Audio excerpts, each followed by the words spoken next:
ഗുരുവായൂർ ആനക്കോട്ടയിൽ പോയാൽ എല്ലാവരും ഏറ്റവും അധികം ശ്രദ്ധിക്കുക ഈ ആനക്കൊമ്പനെ തന്നെയാണ്.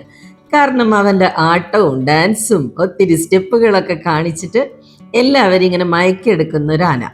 അതൊരു പ്രത്യേകത തന്നെയാണ്. ഈ ആനക്കുട്ടനെ കുഞ്ഞിലേ കണ്ടിട്ടുണ്ടെന്ന് എൻ്റെ മോള് പറയുന്നുണ്ട് കേട്ടോ. അപ്പോൾ കുട്ടിയായിരിക്കുമ്പോൾ തൊട്ടിട്ട് അവൻ ഇങ്ങനത്തെ കൊച്ചു കൊച്ചു കുസൃതികളൊക്കെ ഉണ്ട്. അപ്പോൾ ആര് വന്നാലും അവൻ്റെ മുന്നിൽ ഒരുപാട് സമയം ചെലവഴിച്ചിട്ട് മാത്രമേ മാറിപ്പോവുള്ളൂ. അവിടെ ഒരുപാട് ആനകളെ കാണാനുണ്ട്. പക്ഷേ ഇവന്റെ മുന്നിലാണ് കുട്ടികളൊക്കെ കൂടുതൽ സമയം നിൽക്കുന്നത്. പെട്ടെന്ന് ഇങ്ങനെ ആടുന്ന ആനയെ കണ്ടപ്പോൾ ഇവന് എന്തോ കുഴപ്പമുണ്ടെന്ന് വെച്ചിട്ട് ഞാനൊന്ന് പകച്ച് പുറകോട്ട് മാറി. പക്ഷേ നല്ല ആനയാണ്, ഡാൻസ് ചെയ്യായിരുന്നു എന്ന് പിന്നീട് മനസ്സിലായപ്പോൾ ഏറ്റവും അധികം സമയം അവിടെ തന്നെ നിന്നു. കൂട്ടം കൂടി നിന്നവർ അവനെ വിട്ട് മുന്നോട്ട് നടന്നാൽ പുതിയ സ്റ്റെപ്പുകൾ എടുത്ത് അവരെ പുറകോട്ട് തന്നെ വലിക്കും. അതുപോലെ ക്യാമറയുടെ മുന്നിൽ നന്നായി പോസ് ചെയ്ത് തരും കേട്ടോ മൂപ്പര്.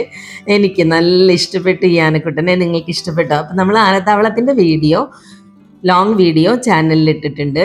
ഇന്ത്യയിലെ ഏറ്റവും വലിയ ആനത്തറവാടാണ് പുന്നത്തൂർ കോട്ട, ആനക്കോട്ട. അപ്പം എല്ലാവരും ചാനലിൽ വീഡിയോ ഒക്കെ ഒന്ന് കാണുക, സബ്സ്ക്രൈബ് ചെയ്ത് സപ്പോർട്ട് ചെയ്യുക. താങ്ക്